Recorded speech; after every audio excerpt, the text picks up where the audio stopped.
জেলখানা থেকে বের হয়ে শরীর স্বাভাবিক হচ্ছে, কারণ যা খাওয়িয়েছে ওইটা তো স্বাভাবিক হতে সময় লাগবে।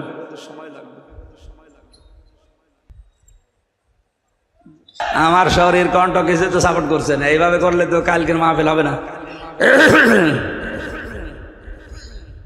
ডাক্তার বলেছিল কথা বলবেন না, কথা বন্ধ করে দিন, 8-10 দিন গলাটা উঠে যাবে। কথা বন্ধ করবো কি করে? প্রতিদিন যাবে মানুষ চাপ দেয়, কথা বল মনে করে আধা ঘন্টা হয়ে যায়, 1 ঘন্টা বলে না আরো চালান, 1.5 ঘন্টা আরো চালান, এই জন্য গলা আর ভালোই হচ্ছে। ভোলাবাসী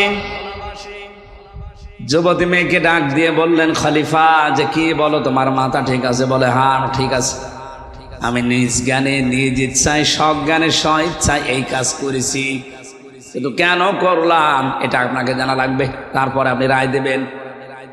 আমি আমার বাবাকে নিয়ে বসবাস করতাম জঙ্গলে, 4 জন যুবক মানুষ তারা গেছে ওই জঙ্গলে শিকার করার জন্যে। আমি গোসল করে আসছিলাম, আমাকে দেখে শেষ পর্যন্ত ওরা যৌবনের তাড়নায় শয়তানের ধোঁকায় নফসের জালে পড়ে আমাকে তারা শেষ পর্যন্ত আমার সম্ভ্রম নষ্ট করে ফেলেছে। এখান থেকে শেষ না, চিন্তা করলাম আমার এই সন্তানটার বাবা তো একজন না, বাবা কয়জন বলেন না কেন? 4 বাবার ছেলে মেয়ে হলে ভালো হবে। সন্তানটা জন্ম নেওয়ার পরে আমি চিন্তা ভাবনা আরো বেড়ে গেল যে এর তো আসলে কোনো দোষ নেই, দোষ তো ওই মানুষগুলোর, এত নিষ্পাপ মানুষ। দুনিয়াতে আসার পরে আমি চিন্তা করেছি এর দোষ নেই, কিন্তু কোরআনে কারীম আমাকে বারবার ডাক দিচ্ছে, অতুল্লিম বাদা যালিকা জানিম। আল্লাহ পাক বলেন, হে নবী, এ পৃথিবীতে ডাইরেক্ট ইনডাইরেক্ট কোরআনের বিরুদ্ধে যারা আছে আপনি দেখবেন ওই মানুষগুলো যার সন্তান এ দেশে নেই। ক্ষমতার দোহাই দিয়ে হোক, প্রভাব প্রতিপত্তির দোহাই দিয়ে হোক, আইনের বলে হোক, কোরআনের বিরুদ্ধে যারাই অবস্থান নেবে আপনি পেছনে হাত দিয়ে খোঁজ খবর নিয়ে জানবেন, দেখবেন ওর জন্মে ঠিক নেই, সে যেই হোক। কোরআনে কারীমের আয়াত আমাকে বারবার আমাকে তাড়া দেয় যে তোমার এই সন্তান তো ঠিক আছে, নিষ্পাপ, কিন্তু এর বাবা তো ঠিক নেই। কয়জন? 4 বাবার সন্তান কি হয়? জারজ। বলেন না কেন? আমার সন্তান জারজ হয়ে বড় হবে, ও বড় হওয়ার পরে কোরআনের বিরুদ্ধে অবস্থান নেবে, আর আমি মা হয়ে ওই বয়সে বসে বসে দেখবো না। ওই বয়স চাওয়ার আগে ওরে আমি দুনিয়া থেকে বিদায় করে দেই। এই জন্যে কোরআনে কারীমের এই আদেশ আমার সামনে, এ কারণে টুকরা টুকরা করেছি 12টা। মনে করলাম আমার তো বিচার হওয়া দরকার, কারণ মানুষ হত্যা করে যদি বিচার না হয়, কোন বিচার কোরআনে কারীমে যেটা 500টা আইন আল্লাহ দিয়েছেন, এই 500 আইনের একটা আইনও যদি আপনি লঙ্ঘন করেন, আর ওই আইনটা যদি দুনিয়াতে বিচার সঠিকভাবে না হয়, কিয়ামতের দিন ওই বিচার আল্লাহ ডবল করে করবে। আমি বোঝাতে পারিছি? পৃথিবীতে কোনো কোরআনের আইনের কোনো বিচার যদি আপনি না পান, যে কোনো কায়দায় বেঁচে গেলেন, কিয়ামতের দিন আমার আল্লাহ যদি ওই বিচার করে ডবল করে করবে। আর কোরআনে কারীমের 500 আইন এর বিরুদ্ধে অবস্থান নিয়ে পৃথিবীর জমিনে যদি আপনি কিছু করে থাকেন, কোরআনের আয়াতের ব্যাখ্যায় তাফসিরে আমি পড়েছি 2টা শাস্তি আপনাকে আল্লাহ দুনিয়ায় দেবেই। এটা আছে সূরা তহা 16 নম্বর পারা 19 নম্বর পৃষ্ঠা 12 নম্বর লাইনের 124 নম্বর আয়াতের ব্যাখ্যায়, ওমান আ'রাদা আন যিকরি ফাইন্না লাহু মাঈশাতান দঙ্কা ইলা আখিরি আয়াত। দলিলগুলো লম্বা করে ব্যাখ্যা করে বলতে গেলে আমার আসল উদ্দেশ্য শেষ হয়ে যাবে। আল্লাহ এখানে জানাতে চেয়েছে, দুনিয়াতে আল্লাহর আইন বাদ দিয়ে, আল্লাহর বিধান বাদ দিয়ে কেউ যদি উপায় করে টাকা পয়সা ধন সম্পদ, আমার আল্লাহ বলেন ওর জীবন আমি 1 নম্বরে দঙ্কা সংকীর্ণ করে দেব, ওর উপায় উন্নতিতে কোনো বরকত থাকবে না। আবু জাহেল যেদিন মারা যাচ্ছিল, আব্দুল্লাহ ইবনে মাসউদ রাদিয়াল্লাহু তাআলা আনহু তার বুকের উপরে বসার পরে যখন ছুরি চালাবে গলার উপরে, ডাক দিয়ে বলে, তুই কে? কে মানে? আমি ইবনে মাসউদ। কোন মাসউদ? বলে, আমাকে একটা চড় দিয়ে আমার ডান কান তুমি কালা করে দিয়েছিলে, নষ্ট করে দিয়েছিলে কোরআনে কারিমের সূরা রহমান পড়ার কারণে। সূরা রহমান যেদিন নাজিল হয় ওই দিন বিশ্ব নবী ডাক দিয়ে বললেন, সাহাবীরা কে পারবে তোমরা রহমান তেলাওয়াত করতে? ইবনে মাসউদ দৌড় দিয়ে এসে বলেছিলেন, হে রাসূল, আমার একটু অনুমতি দেন, আমি একটু তেলাওয়াত করে শোনাই। উনি কাবার চত্বরে উচ্চ কণ্ঠে আয়াতটা পড়েছিলেন, আর রহমানু আল্লামাল কোরআন খালাকাল ইনসানা আল্লামাহুল বায়ান। তেলাওয়াত শেষ হতে না হতে আবু জাহেল দৌড়িয়ে এসে এমন একটা চড় লাগিয়েছিল এই কানের ওপরে, কান দিয়ে রক্ত বের হওয়ার পরে কানটা ওই যে নষ্ট হয়েছে, আর কোনোদিন উনি কানে শুনতে পাননি। ইবনে মাসউদ রাসূলের কাছে এসে কান দিয়ে রক্ত ঝরছে এটা দেখালেন। নবীজি ওই দিন কাঁদছিলেন, হযরত ইবনে মাসউদ কাঁদছিলেন। জিবরাইল এসে তাদের কান্নার মাঝে এসে মন খারাপ করে একটু কেঁদেছিলেন। এই লোকটা যেদিন মারা যায়, ইবনে মাসউদ রাদিয়াল্লাহু তাআলা আনহু তার বুকের উপরে বসলেন, ডাক দিয়ে বলে, আমাকে চিনতে পারোনি? সূরা রহমান পড়ার অপরাধে তুমি আমার কান দিয়ে রক্ত পর্যন্ত বের করে দিয়েছিলে। আমি সেই ইবনে মাসউদ। কি করতে চাও? তোমার এই কল্লাটা নবীর কাছে আমি নিয়ে যেতে চাই। আবু জাহেল ওই সময় বলেছিল, ইবনে মাসউদ, আমার গলাটা যখন কাটতে চাও একটু বড় করে কাটো, মানুষ যেন দেখলে বোঝে যে নেতার মাথা। শয়তান মরে যাচ্ছে, তেজ কমছে না। এরকম টাটকা শয়তান দেশে আছে না? কোরআন শরীফ দিয়ে না, ওদের বাকারি শরীফ দিয়ে বোঝালেও বুঝবে না। ইবনে মাসউদ চিন্তা করলেন, মাথাটা যদি নবীর কাছে নিয়ে যেতে পারে তাহলে নবীজি খুশি হয়ে আমার জন্য দোয়া করবেন। ডাক দিয়ে বললেন, তুই কালেমাটা পড়, আমি তোরে এখনো মাফ করে দেব। বলে না, আব্দুল্লাহর ছেলে মোহাম্মদ তোদেরকে জাদু করেছে, আমারে এখনো করতে পারে নাই। ইবনে মাসউদ বলে, ঠিক আছে, তোর আমি আরেকটু সময় দিলাম। উনি দৌড় দিয়ে গেলেন রাসূলের কাছে, আবার ঘুরে আসলেন, আবার বললেন, কালেমাটা পড়, আমি তোরে এখনো মাফ করে দেব। আমি নবীকে বলবো যেন তিনিও মাফ করে দেয়। ও আবার ওই একই কথা যে আব্দুল্লাহর ছেলে তোদেরকে জাদু করতে পেরেছে, আমাকে এখনো করতে পারে নাই। আমি এখনো যদি মোহাম্মদকে আমার কাছে পেতাম, তাকে আমি নিজে টুকরা টুকরা করতাম। আব্দুল্লাহ ইবনে মাসউদ বলে, এবার আর তোরে ছাড় দেওয়া যায় না, এতক্ষণ পর্যন্ত তোরে 3 বার ছাড় দিলাম, তুই আবার আমার নবীর দিকে আঙ্গুল তুলেছিস, তোরে আঙ্গুলও রাখবো না, এ মুখও রাখবো না। ছুরি চালিয়ে দিলেন। ও বলেছিল মাথাটা বড় করে কাটতে, ওর বিপরীতটা করে মাথা ছোট করে কাটলেন এই থুতনির নিচ দিয়ে। মাথাটা আলাদা হয়ে পড়ে আছে। চিন্তা করলেন নিয়ে যাই, তোলার চেষ্টা করলেন, দেখেন না, নড়ে না।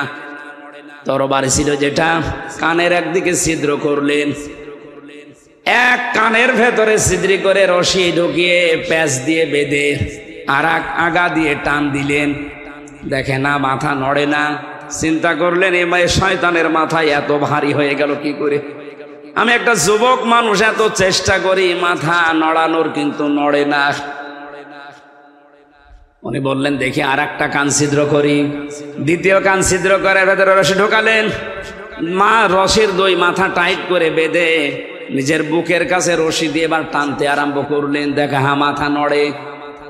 আল্লাহ রাব্বুল আলামিন যেন জানাতে চেয়েছে, ইবনে মাসউদ, আমার কোরআনে কারিমের পক্ষে থাকার কারণে এই লোকটা তোর একটা কান ছিদ্র করেছিল, আমি আল্লাহ তোর হাতে ওর 2টা কান দুনিয়ায় ছিদ্র করে ওকে প্রতিশোধ নিয়ে দেখিয়ে দিলাম। আমার তো মনে হচ্ছে বাংলাদেশে অনেকের উপরে আমার আল্লাহ এই প্রতিশোধ আরম্ভ করে দিয়েছে।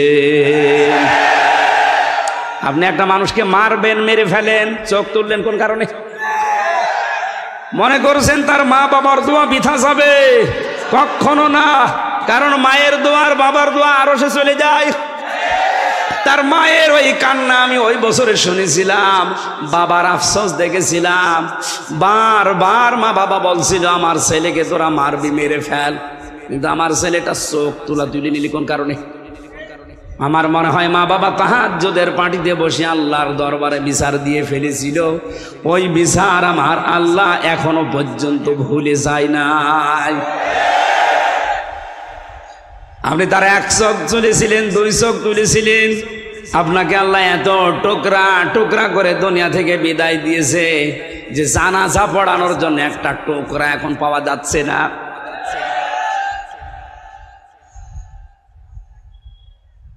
ভোলাবাসী যুবতী মেয়েটা ডাক দিয়ে বলে, খলিফা আমি চিন্তা করলাম দুনিয়াতে আমি হত্যা করলাম, হত্যার বিচার যদি না হয় তাহলে কিয়ামতে আল্লাহ বিচার ডবল করে করবে।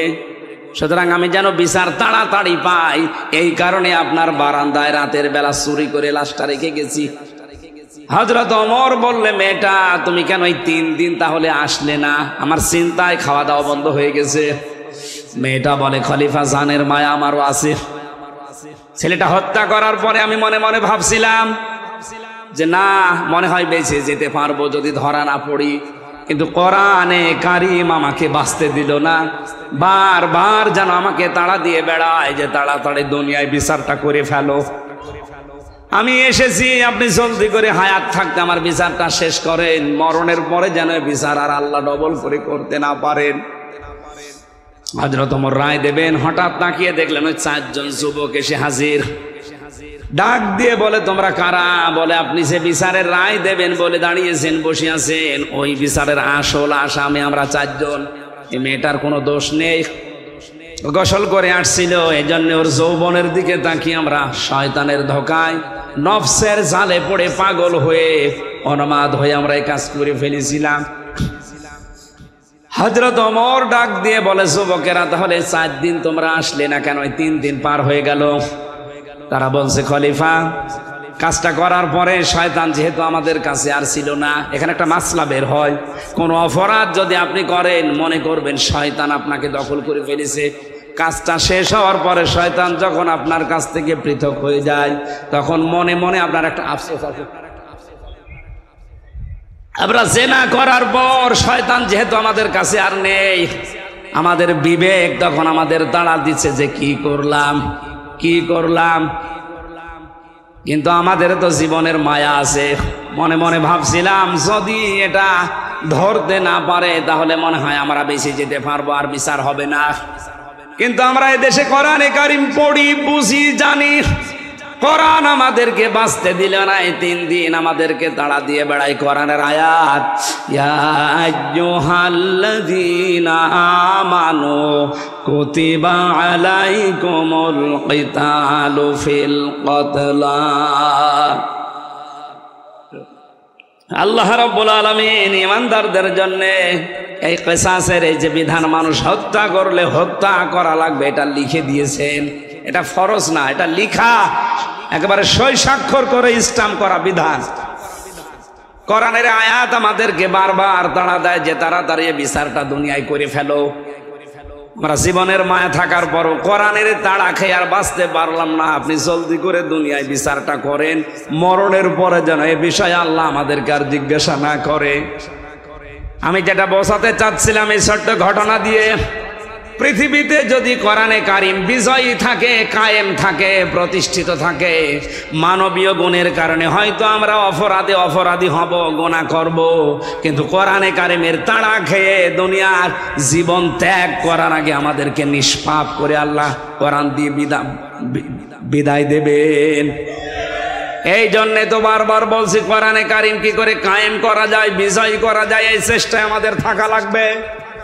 তাহলে দুনিয়াতে আমরা গুনাহ করলেও মরণের আগে কোরআন আমাদেরকে তাওবা করার মাধ্যমে হোক, জরিমানার মাধ্যমে হোক, মুক্তিপণের মাধ্যমে হোক, যে কোনো মাধ্যমে ওটা মাফ করিয়ে তারপরে আল্লাহর কাছে আল্লাহ নিয়ে যাবে। আল্লাহ আমাদেরকে হাদিসটা প্র্যাকটিক্যাল লাইফে আমল করার তৌফিক দেন, বলেন আমিন। আজকের যে আয়াতগুলো পড়েছিলাম আমার সামারাইজের বিষয়, আলোচনার সাবজেক্ট এই মুক্তিপণ। কি বললাম?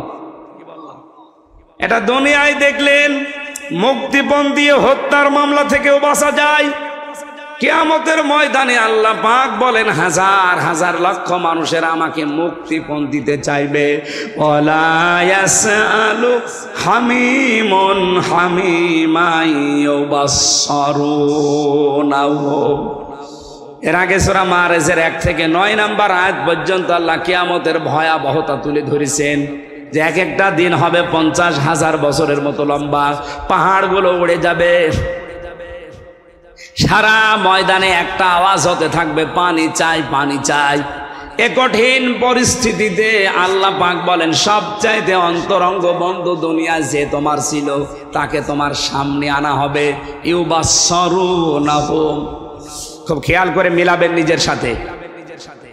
আপনার সব চাইতে নিকটাত্মীয় নিকট বন্ধু যিনি অন্তরঙ্গ শহীদ, এই লোকটাকে আপনার সামনে আল্লাহ একেবারে সামনাসামনি হাজির করবে। আমার এখানে একটা প্রশ্ন আসে, বিশেষ করে এই ভোলা এই বরিশাল বিভাগে এইটা বেশি। আজ হাজারো মানুষ বিভিন্ন কায়দা কৌশল করে ছড়িয়ে দিয়েছে কিয়ামতের ময়দানে এক একজন পীর সাহেব লক্ষ লক্ষ মুরিদ নিয়ে আল্লাহর সামনে হাজির হবে। এটা ডাহা মিথ্যা কথা, পুরা বানোয়াট, পুরা ধোঁকাবাজি পূর্ণ কথা।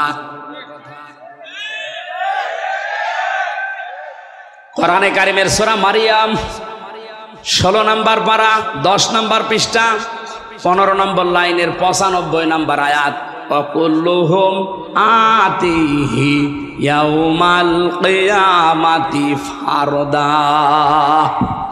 আল্লাহ পাক বলেন কিয়ামতে প্রতিটি মানুষকে আমি আল্লাহর সামনে যখন হাজির করব বিচারের জন্য, প্রত্যেকটি মানুষ উঠবে স্রেফ একা একা। কয়জন করি এই আয়াত আমি বানালাম? বলেন, যারা বলে লক্ষ লক্ষ মুরিদ নিয়ে আমার বাবা জান দাদা জান উঠবে, এটা বানানো কথা নয়।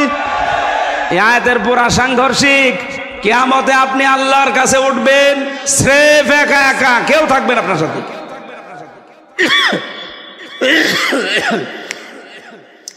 বিচার করার জন্য আল্লাহ নিজের সামনে ডাক দিয়ে প্রথমে ডাকবে আপনাকে, এরপরে বলবে তোর বন্ধুকে নিয়ে আসলাম এই যে সামনে, জিজ্ঞাসা কর। আল্লাহ পাক বলেন ও বন্ধুকে দেখার পরে মনে করবে লাউ ইয়াফতাদি মিন আযাবি ইয়াউমিইদিন বিবানি। এ কঠিন পরিস্থিতি দেখে যেখানে যুবতী মেয়েদের গর্ভ অবস্থায় যদি থাকে লজ্জায় স্থান লাগবে না, পেট ফেটে সন্তান বের হয়ে যাবে, জমিন পুড়ে তামা হয়ে যাবে, মাথার মগজ টকবক করে ফুটতে আছে। অভোলাবাসী নিজের দিকে তাকিয়ে এখন একটু ভাবেন তো, এই ময়দানে মনে করেন আপনি আছেন, আপনার বন্ধুকে শুধু প্রথম আল্লাহ নিয়ে এসে বলবে একে কি করবা দেখো, এত পরিচিত তোমার, বলবে আল্লাহ এ বন্ধুকে আমি দিয়ে দিলাম মুক্তিপণ হিসাবে, তুমি আমারে ছেড়ে দাও। আল্লাহ বলেন হবে না। দ্বিতীয় নম্বর বলবে আমার সন্তানকে আমি দিয়ে দিলাম। কোন সন্তান? যেটা নিজের জীবনের চাইতে মানুষ বেশি ভালোবাসে। আজকে ইন্টারনেটে দেখেছেন এই যে কোন এলাকায় যেন দেখলাম ঝড়ে লন্ডভন্ড হয়ে সন্তান সহ উড়ে চলে যাচ্ছে, মা তার ছোট্ট 3 বছরের মেয়েকে কোলের ভেতরে নিয়ে মা নিজে মারা গেছে, তো সন্তানটার উপরে ছাউনি দিয়ে সন্তানটা বাঁচিয়ে রেখেছে। এই কঠিন পরিস্থিতিতেও নিজের সন্তানকে যে মা বাঁচিয়ে দেয়, আল্লাহ বলেন কিয়ামতের দিন এই সন্তান পর্যন্ত ওই মহিলা বলবে আল্লাহ মুক্তিপণ দিয়ে দিলাম। ভোলাবাসী, এই আয়াতটা আমি বাস্তব জীবনে উপলব্ধি করেছি। আমার ছোট মেয়েটা নিয়ে ফারিহা জান্নাতকে ওকে কক্সবাজার নিয়ে গিয়েছিলাম জেল থেকে বের হওয়ার পর, যখন ওই বালি নিয়ে খেলা করছিল সমুদ্র সৈকতে, ওর ওপরে এমন একটা আবেগ, এমন একটা মায়া তৈরি করে দিয়েছে আমার আল্লাহ। আমার মনে মনে ওর খেলা দেখে মনে হচ্ছিল যদি বাংলাদেশ কেউ আমাকে লিখে দেয় যে দিয়ে দিলাম ভাই ফারিহাকে মেরে ফেলো, আমার সম্ভব না। কারণ ওর 1 বছর রেখে গিয়েছিলাম ছেলে, এখন ওর 4 বছর বয়স। ওর ওপর আমার যে দুর্বলতা, ভালোবাসা, আমার প্রতি ওর যে আকর্ষণ, বাবা আর মেয়ে সন্তান হিসাবে আমার মনে মনে বাস্তবতায় হচ্ছিল সারা বাংলাদেশ লিখে দিলে একে দেওয়া সম্ভব না, অথচ আল্লাহ বলেন কিয়ামতের দিন হামজা এ ফারিহাকে পর্যন্ত আমারে বলবে মুক্তিপণ দিয়ে দিলাম। এ বলতে যত সহজ মনে হচ্ছে, এটা কি বাস্তবে অত সহজ? আপনি করে দেখেন তো ওই জায়গায় যে, কারণ 3 বছর তো আমি ফাঁসির কন্ডেম সেলের ভেতরে ছিলাম, বাইরের যোগাযোগ বিচ্ছিন্ন ছিল, কাউকে দেখতে পাইনি। 24 ঘন্টা আমার তালা লাগানো থাকতো, আমার আর মামুন সাহেবের। এই জন্য ওদের প্রতি মায়া মহব্বত আরো বেড়ে গেছে। যদি 10-15 দিন পর পর দেখা সাক্ষাৎ হতো, কথা হতো, এত ভালোবাসা জন্মাতো না। সে 1 বছর রেখে গিয়েছিলাম, 4 বছর এসে ও তো আমারে ভালোভাবে এখনো চেনেও না। এখন আর প্রথম যেদিন বাড়িতে আসলাম আমারে বলছো হুজুর আমাদের বাড়িতে চলেন, কারণ ও আমারে চিনতে পারে না, মনে করছে এরকম হুজুর তো বহু আসে, মনে হয় এরকম একটা হুজুর। আল্লাহ পাক বলেন কিয়ামতের দিন হামজা এই ফারিহাকে পর্যন্ত বলবে আল্লাহ এরেও দিয়ে দিলাম, তুমি অন্তত আমারে বাঁচাও। 3 নাম্বার আল্লাহ নাম দিয়েছেন স্ত্রীর, ওয়াসাহিবাতিহি ওয়া আখি। আমি নিজেই বলবো আল্লাহ আমার স্ত্রী তামান্নাকে দিয়ে দিলাম, আপনি এরে নিয়ে আমারে মুক্তি দেন। আমার ভাইকে দিয়ে দিলাম যদি আমার ভাই নেই। ফাসিলাতি হিল্লাতি তওবে, সে আমাকে যারা আশ্রয় দিত, রাজনৈতিক, সামাজিক, পারিবারিক, দলীয় বিভিন্ন কায়দায় যারা আমাকে আশ্রয় দিয়েছে, আমার মামলার বিষয়ে যারা লড়ালড়ি করেছে, নড়াচড়া করেছে, আমাকে এখনো যারা বিভিন্ন জেলায় গেলে আশ্রয় দেয়, সবগুলো কিয়ামতের দিন আমি বলবো আল্লাহ সব দিয়ে দিলাম। ওমাং ফিল আরদি জামিআ, দুনিয়ায় যত সম্পদ আমার আছে স্থায়ী অস্থায়ী সব দিয়ে দিলাম, যান আমারে মুক্তি দেন। আল্লাহ বলেন সুম্মা ইউনজি, এরপরও মানুষ বলবে আল্লাহ আমাকে তুমি একটু ছাড় দাও, একটু বাঁচিয়ে দাও, এদের সব নিয়ে নাও। আল্লাহ তখন একটা ধমক দেবেন, কাল্লা ইন্নাহা লাযা, তোর আমি লাজাই দেব। কোন জায়গায় লাজা? কি জাহান্নামের একটা দরজার নাম লাজা। ভোলাবাসী এখানে একটা নিরসন হওয়া দরকার। অনেকে মনে করেন জাহান্নাম 7টা, জান্নাত 8টা। না, জান্নাতও একটা, জাহান্নামও একটা, কিন্তু এর স্তর, এর শ্রেণী আছে আলাদা আলাদা। আমি পড়া কোরআনে জান্নাতের স্তর পেয়েছি 100টার উপরে, আর জাহান্নামের স্তর 7টার উপরে পেয়েছি। কিন্তু স্বাভাবিকভাবে আমরা জানি জাহান্নামের দরজা স্তর কয়টা? এইটা তো আমি বানালাম নাকি? সূরা হিজর 14 নম্বর পারার 3 নম্বর পৃষ্ঠার 7 নম্বর লাইনের 44 নম্বর আয়াতের শেষের দিকে আছে, লাহা সাবাতু আবওয়াব লিকুল্লি বাবিম মিনহুম জুজউম মাকসুম। জাহান্নামের দরজা 7টা। জাহান্নামের দরজা বলেন, দুনিয়ায় যে যে ধরনের অপরাধ করবে কিয়ামতের দিন আল্লাহ তাকে ওই দরজা দিয়ে প্রবেশ করিয়ে শাস্তি দেবে। এখানে যে দরজার নাম আছে, নাম কি? আরো জোরে, লাজা। বলেন বলেন। এই কথাগুলো মুক্তিপণ হিসাবে আল্লাহ এই বিষয়গুলো দেওয়ার কথা বলছিলেন। হঠাৎ বলতে বলতে আলোচনার ধরন পাল্টিয়ে ফেলেছেন, ধমক সূচক শব্দ দিয়েছেন, কাল্লা, কখনো না, একটাও তো নেব না, তোরে লাজায় দেব। কি লাজা? নাযাআতাল লিশাওয়া, যেখানে গেলে আগে চামড়া খসে যাবে। ও ভোলাবাসী, পৃথিবীতে এমন কোন ঘর আপনি দেখেছেন বা শুনেছেন যেখানে গেলে এই চামড়া খসে যায়? না, আমি পাইনি। রিমান্ডে আমি 10 দিন ছিলাম। ভয়ঙ্কর ভয়ঙ্কর জায়গা আমাকে তারা দেখিয়েছে। যে সমস্ত জিনিস নিয়ে এই নখ তুলে ফেলে, ওই জিনিসগুলো আমি দেখেছিলাম। আমারও বলছিল আপনার তুলবো, যে মাটির নিচে ভয়ঙ্কর যে ঘরগুলো আছে, এই জায়গাগুলোকে আমি দেখেছি। 12 ঘন্টা আমার একেবারে হাত উপরে দিয়ে চোখ কালো কাপড় দিয়ে বেঁধে পেছনে বেঁধে দাঁড় করিয়ে রেখেছিল। কঠিন কঠিন শাস্তি আমিও পেয়েছি, কিন্তু আমার চামড়া খসেনি। বুঝেছি? 3 বছর যে অবস্থায় ছিলাম, খাওয়া দাওয়ার ঠিক ছিল না, চিন্তা পেরেশানিতে, তারপরও আমার চামড়া খসেনি। আল্লাহ পাক বলেন নাজ্জাআতাল লিশাওয়া, তোরে এমন ঘরে ঢোকাবো এই লাজায় ঢুকতে দেরি, চামড়া খসতে দেরি হবে না। আপনার কথাগুলো কি হাসি মনে হচ্ছে? শুনতে যত সহজ মনে হচ্ছে, এটা কি বাস্তবে অত সহজ? আলেম যারা আছে তারা তো বোঝার কথা। কত ভয়ঙ্কর জায়গায় আল্লাহ প্রবেশ করালে আগে চামড়া খসে যাবে। শুধু চামড়া খসবে না, এর পরবর্তী দুইটা আয়াত আরো কঠিন। আমার তো আয়াতগুলো দেখার পরে, পড়ার পরে মনে হয় আল্লাহ পাক যেন বাংলাদেশ দেখে দেখে এখনই নাজিল করছে। এইটাই চলছে। এবার যে দুইটা কথা বলবো দেখবেন এ দেশের সাথে 100 ভাগ মিলে যাচ্ছে। এই যে ভয়ঙ্কর জায়গা লাজার নাম শুনলেন, এখানে গেলে আগে চামড়া খসে যাবে। আল্লাহ পাক বলেন এখানে দেব কাদের জানো?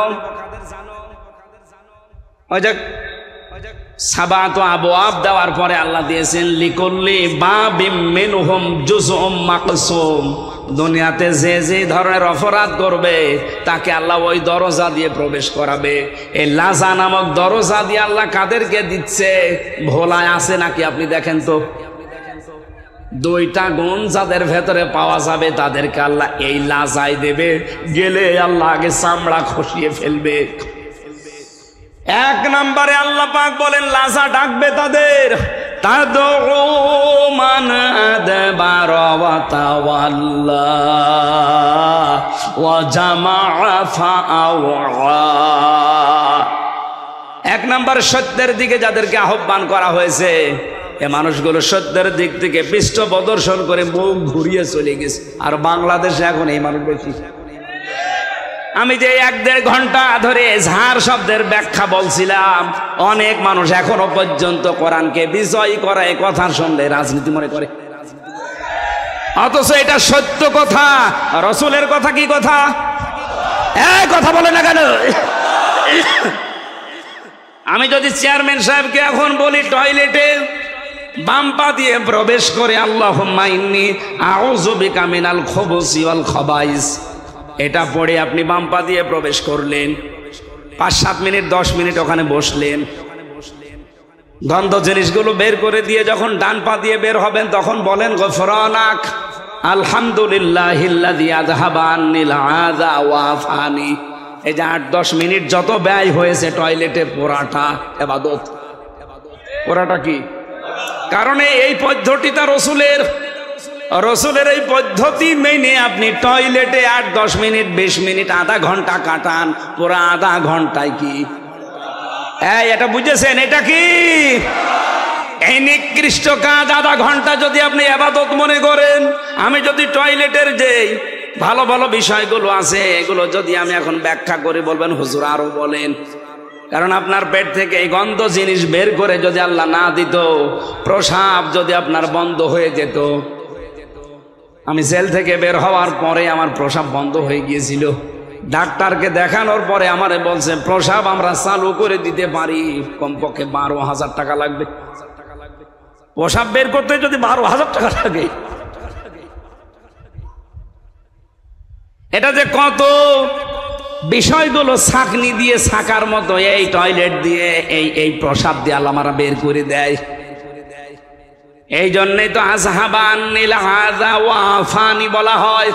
আল্লাহ এই গন্ধ জিনিসগুলো শরীর থেকে তুমি বের করে শেষ করে দাওনি, আমাকে শান্তি স্বস্তি একটা নিরাপত্তা দিয়েছো, একটা আনন্দ লাগছে, আমার কাছে ভালো লাগছে। এখন 8-10 মিনিটের বিষয়গুলো 20 মিনিটের বিষয় আপনার কাছে খুব ভালো মনে হচ্ছে, বলেন হুজুর আরো। টয়লেটের মতো নিকৃষ্ট 20 মিনিট 25 মিনিট যদি আপনার কাছে ভালো লাগে, রসুলের সুন্নত মনে হয়, এই সারাটা জীবনে আমার এখন 33 বছর বয়স, এই 33 বছর কিভাবে চলবে রসুলের জীবনীতে সেটা নেই। আরো জোরে বলেন। বিশ্ব নবী তার 63 বছরের জীবনে 10 বছর এই কোরআন দিয়ে তিনি রাষ্ট্র চালিয়েছিলেন। এই কথা বলুন। 10-12 মিনিট 15 মিনিট যদি আপনার কাছে সুন্নত মনে হয়, আর 10টা বছর যিনি এটা দিয়ে চালালেন ওইটা আপনার কাছে রাজনীতি মনে হয়, আপনি কি মানুষ? সত্যের দিকে আহ্বান করার পরেও যদি কেউ ঘাড় ঘুরিয়ে চলে যান, অহংকার করে, বোঝার পরে না বোঝার ভান করে মুখ ফিরিয়ে চলে যান, আপনাকে দিয়ে আল্লাহ লাজা ভর্তি করবে, যেখানে গেলে চামড়া আগে খসাবে। এখন তো হয়তো কিছু টের পাচ্ছেন না, চোখ বন্ধ করে দেখেন কি অবস্থা হয়। দ্বিতীয় নম্বরটা তো আরো কঠিন। যারা দুনিয়ায় মাল সম্পদ জমা করে আর এটা সংরক্ষণ করা যায় কি করে সেই চিন্তা ভাবনা করে। অনেকে আজ এটা করছে, দেশে পারছে না, বেগম পাড়া বানাচ্ছে। ওর চিন্তায় একটাই যে যাই করেছি সঞ্চয়, এটা কি করে টিকিয়ে রাখা যায়। এই গুণ যাদের ভেতরে আছে বাংলাদেশে, তারা আল্লাহ যায় যাবে।